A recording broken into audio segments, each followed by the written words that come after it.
Drilled holes are essential as they, once plated, serve two purposes. The first is to create electrical connections between all the layers, usually going through the entire PCB. This is called a via hole.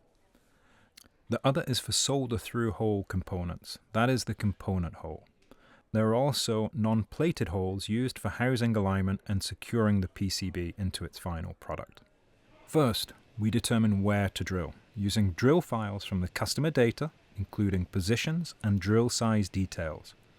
Before drilling, we place a base plate on the machine bed to prevent drilling into the machine and avoiding burrs on the panel sheet's bottom side.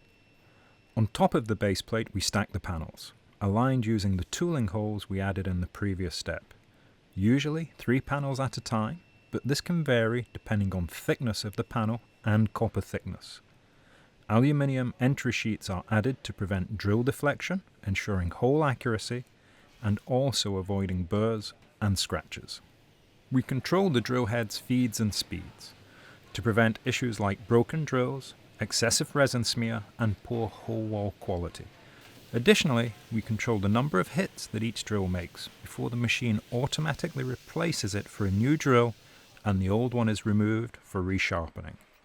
It should be noted that before the drill machine starts drilling with any new tool, the drill will be checked automatically to ensure that it is the correct size and correct length of the flute to ensure that the drill is not broken.